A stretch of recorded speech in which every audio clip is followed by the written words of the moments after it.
Hello दोस्तों। हम second video में फिर आपके सामने हाजिर हुए हैं एक्सेल के कुछ महत्वपूर्ण क्वेश्चन लेकर। जैसा कि आपने पिछले वीडियो में देखे थे, हमने 20 क्वेश्चन किए थे। उसके आगे क्वेश्चन हम नेक्स्ट क्वेश्चन हम कर रहे हैं।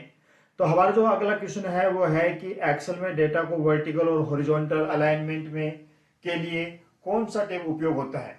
अगर आप किसी डेटा को वर्टिकल या हॉरिजॉन्टल रूप में रखना चाहते हैं तो उसमें से आपको कौन सा टैब यूज करना होता है। तो आप हमारे चैनल को लाइक कर सकते हैं, सब्सक्राइब कर सकते हैं। हमारे चैनल आरजीसीबी एजुकेशन के नाम से हैं। और जो क्वेश्चन हमारा है उसमें वर्टिकल और हॉरिजॉन्टल के लिए हम करते हैं वो होम रिबन टेप का यूज करते हैं। किसका यूज करते हैं? होम रिबन टेप का यूज करते हैं। तो होम रिबन टेप के द्वारा हम क्या कर सकते हैं, एक्सेल के अंदर अपने डाटा को हॉरिजॉन्टल और वर्टिकल अलाइनमेंट में कर सकते हैं। जो होता है वो आपका होम टैब में होगा। नेक्स्ट क्वेश्चन अपना आता है कि एक्सेल में कंडीशन फॉर्मेटिंग का उपयोग किसके लिए किया जाता है। तो कंडीशन जो होती है, कंडीशनल जो फॉर्मेटिंग होती है वो सेल के डेटा के आधार पर फॉर्मेट बदलने के लिए किया जाता है। तो इसका जो सही उत्तर होगा सेल के डेटा के आधार पर फॉर्मेट बदलने के लिए। इसी के साथ हमारा जो नेक्स्ट क्वेश्चन आता है वो आता है कि एक्सेल में वी लुकअप यानी वर्टिकल लुकअप, वी लुकअप का मतलब था वर्टिकल लुकअप फॉर्मूला का उपयोग किसके लिए किया जाता है। तो वी लुकअप यानी जो वर्टिकल जो होता है वो किसके लिए होता है कि इसमें आपको ऑप्शन दे रखे डेटा को जोड़ने के लिए, डेटा को खोजने के लिए, औसत निकालने के लिए, अधिकतम मान को खोजने के लिए। तो इसमें जो होगा वो खोजने के लिए आता है। किसी भी डेटा को खोजने के लिए वी लुकअप फॉर्मूले का यूज किया जाता है। तो वी लुकअप जो फॉर्मूला होता है वो डेटा को खोजने के लिए इस्तेमाल किया जाता है। इसके बाद में हमारा जो नेक्स्ट क्वेश्चन होता है वो उसके अंदर हम आएंगे तो उसमें देखेंगे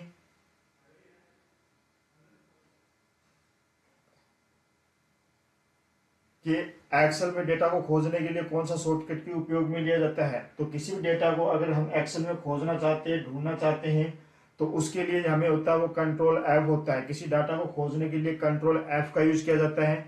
और रिप्लेस के लिए कंट्रोल एच का यूज किया जाता है। राइट अलाइनमेंट के लिए कंट्रोल आर का यूज किया जाता है। किसी गो टू के लिए कंट्रोल जे का यूज किया जाता है।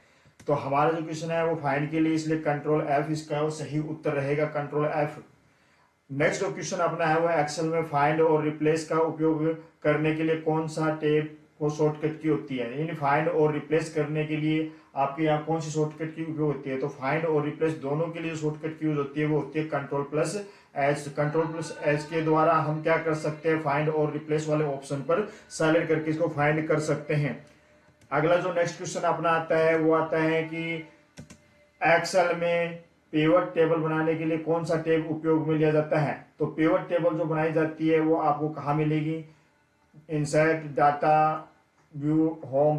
तो जो इंसर्ट जो टेबल होती है वो टेबल जो बनानी होती है वो हमें किस में बनानी होती है, हमें इंसर्ट में बनानी होती है। इसलिए सही उत्तर इसका होगा इंसर्ट। तो इंसर्ट के अंदर हम क्या कर सकते हैं, पिवट टेबल बना सकते हैं। नेक्स्ट क्वेश्चन अपना है कि एक्सेल में किसी सेल डेटा डिलीट करने के लिए कौन सा शॉर्टकट यूज होता है। यानी किसी भी डाटा को डिलीट करने के लिए हम डिलीट बटन का यूज कर सकते हैं। तो डिलीट इसका सही उत्तर रहेगा। नेक्स्ट जो क्वेश्चन है अपना है वो एक्सेल में पंक्तियां, पंक्तियों को क्या बोलते हैं, रो बोलते हैं, और स्तंभ को हम कॉलम बोलते हैं। रो और पंक्तियों को छिपाने के लिए कौन सा विकल्प उपयोग में होता है। तो यहाँ हाइड का मतलब छिपाना होता है। तो इसका जो सही उत्तर होगा वो हाइड होगा, क्योंकि हाइड करके आप रो और कॉलम को छिपा सकते हैं।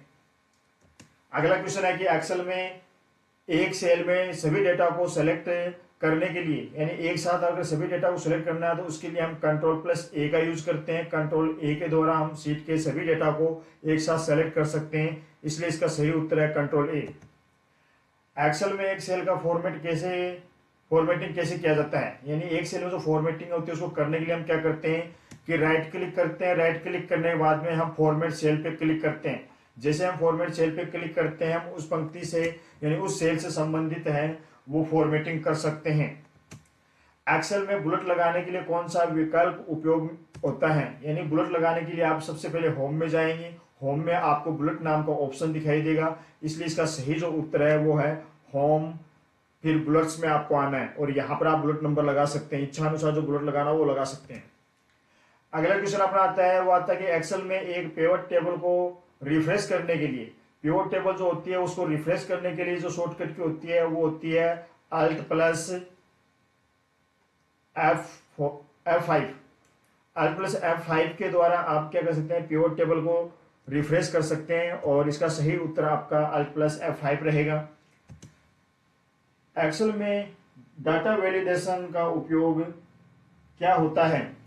तो इसके लिए डाटा वैलिडेशन का उपयोग होता है वो सेल में विशिष्ट रूप से डाटा को इनपुट करने के लिए किया जाता है। तो डाटा को इनपुट करने के लिए हम किसका उपयोग कर सकते हैं? डाटा वैलिडेशन, यानी सेल में केवल विशिष्ट डाटा को इनपुट किया जा सकता है, इसका सही उत्तर रहेगा। अगला क्वेश्चन अपना है वो है कि एक्सेल में एक ग्राफ को डिलीट करने के लिए कौन सा विकल्प उपयोग होता है, यानी किसी ग्राफ को अगर डिलीट करना है तो उसके लिए हमें कौन से बटन का उपयोग करना होता है। तो यहाँ पर आपको डिलीट बटन है, उसके द्वारा आप ग्राफ है उसको हटा सकते हैं, उसको डिलीट कर सकते हैं। इसके बाद में अपना आता है वो एक्सेल में टेक्स्ट टू कॉलम का उपयोग क्या होता है।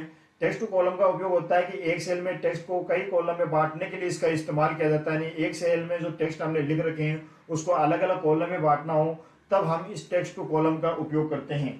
तो यहाँ टेक्स्ट टू कॉलम का उपयोग करने के लिए आपका ये हो जाएगा। इसके बाद में अपना नेक्स्ट क्वेश्चन आता है कि एक्सेल में सेल के अंदर फॉर्मेटिंग कॉपी करने के लिए कौन सा टूल उपयोग किया जाता है। तो यहाँ पर जो एक्सेल में होता है वो फॉर्मेट टूल है, वो काम में लिया जाता है। फॉर्मेटिंग टूल के द्वारा हम उसमें क्या अंदर क्या कर सकते हैं, एडिटिंग कर सकते हैं, फॉर्मेटिंग कर सकते हैं।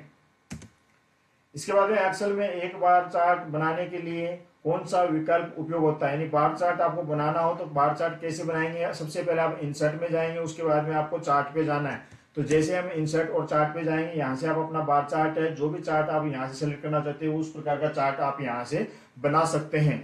इसके बाद में एक्सेल में डाटा को फ्रीज करने के लिए, फ्रीज का मतलब होता है एक जगह होल्ड करने के लिए, रो या कॉलम में जो वैल्यू लिखी हो उसको रो यानी आप होल्ड करना चाहते हो रो और कॉलम को, तो वो फ्रीज करना होता है। ये आपको कहाँ मिलेगा, ये आपको मिलेगा फ्रीज पैन के अंदर। तो इसका सही उत्तर रहेगा वो फ्रीज पैन रहेगा। तो फ्रीज पैन के अंदर डाटा को हम क्या कर सकते हैं, फ्रीज कर सकते हैं, एक जगह होल्ड करके रख सकते हैं। अगला क्वेश्चन है एक्सेल में डेटा को रैंडम रूप से जनरेट करने के लिए कौन सा फंक्शन उपयोग किया जाता है। यानी रैंडम रूप से जो होता है फॉर्मूला वो होता है रैंडम, फिर कोष्टक को स्टार्ट और कोष्टक ओपन और क्लोज दोनों आपको करना है। तो इसका जो सही उत्तर रहेगा वो रैंडम वाला रहेगा। तो इसलिए इसमें रैंडम आपका आ जाएगा, कोष्टक स्टार्ट कोष्टक बंद हो जाएगा। इसके बाद में आपका रहेगा वो एक्सेल में किसी ग्राफ को डेटा से लिंक करने के लिए कौन सा विकल्प उपयोग में होता है। तो डेटा को जो लिंक करने के लिए जो ग्राफ होता है उसको लिंक करने के लिए हम किसका उपयोग करते हैं। तो इसमें जो आपका सही उत्तर रहेगा वो रहेगा सेलेक्टेड डेटा। तो सेलेक्टेड डेटा के द्वारा आप इसके अंदर कर सकते हैं। तो ये हमारे 20 क्वेश्चन और एक्सेल के हो चुके हैं। अब अगर हमारा वीडियो आपको अच्छा लगा हो तो चैनल को लाइक करें, सब्सक्राइब करें, वीडियो को अधिक से अधिक लोगों के पास शेयर करें। अब नेक्स्ट क्वेश्चन हम इसी प्रकार आपके सामने लेके आते रहेंगे। अभी जो नेक्स्ट क्वेश्चन हमारे होंगे वो आउटलुक है, एक्सेस है, आपके पावर पॉइंट है, एमएस वर्ड है, इनसे संबंधित हमारे क्वेश्चन होंगे। तो आगामी जो एग्जाम अभी चल रही है इस एग्जाम में ये आपके लिए महत्वपूर्ण हो सकते हैं। तो आप इन क्वेश्चनों को ध्यानपूर्वक पढ़ें। धन्यवाद।